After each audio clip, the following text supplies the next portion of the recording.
بسم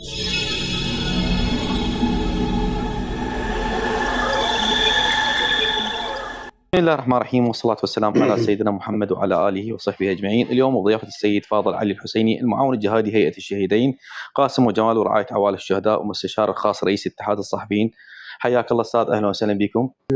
قناة هنا سومر، أهلا وسهلا بحضرتك. بعض الصحف وبعض القنوات الإعلامية تضرب الصمت عن ما يحدث في سوريا من قمع وتهجير وتعذيب. ما دور الصحافة ككلام ناطق وقول الحق؟ ما دوركم؟ بسم الله الرحمن الرحيم، والصلاة والسلام على محمد وآله الطيبين الطاهرين وعلى صحبه أجمعين.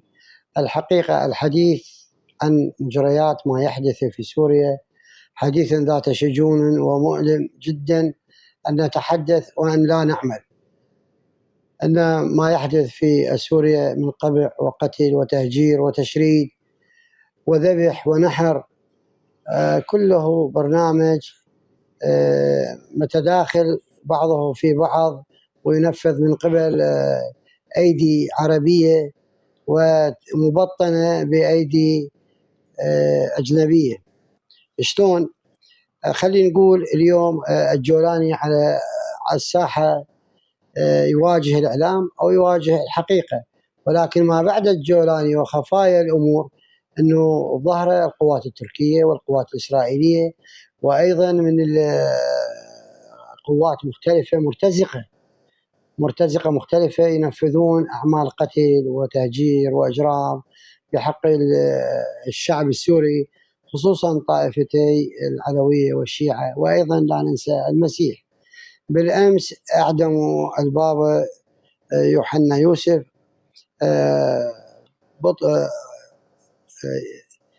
خلي البابا بطرس يوحنا يوسف الماري، كنيسة المار يوسف، العفو المار الياس. اليوم إذا أريد نوصف الجولاني بصفة عامة والمعروف لدى الجمهور العربي والعالمي، بدأ حياته محمد الجولاني أبو محمد الجولاني، أو بما يعرف بأحمد الشرع، فيما بعد أعطى نفسه مسمى رئاسة الدولة أو الجمهورية الإسرائيلية بأحمد الشرع.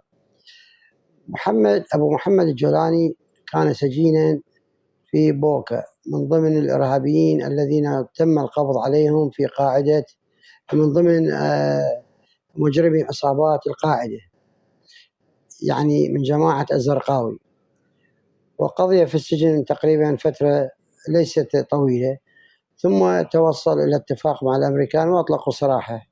اختفى هذا الرجل الإجرامي الإرهابي، ثم ظهر فيما بعد مع جماعة داعش، أسس جبهة النصرة، ومن خلال هذه الجبهة شكل المجاميع الإجرامية، وكان لديهم تبعية يعني إسرائيلية ودعم تركي.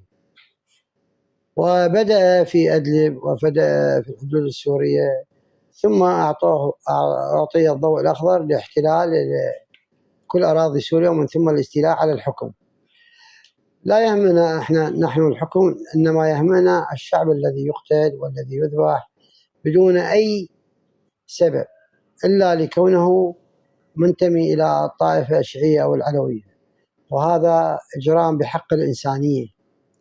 اليوم لا أرى ذاك الإعلام القوي الذي يقف بوجه الجولاني إلا فيديوهات مسربة من قبل جماعته لترعيب وتخويف الشعب، خصوصا الشعب العراقي. المقصود هنا هو الشعب العراقي، وسيأتي الدور إلى الشعب العراقي إن لم يعالج هذا المجرم وعصابته. أستاذ العزيز، نشكر حضورك من هذه الساعات المتأخرة من الليل، ونشكر قولك الحق ولسانك الصدق، وحياك الله وشرفتنا ببرنامجنا، وأهلا وسهلا بك أستاذ.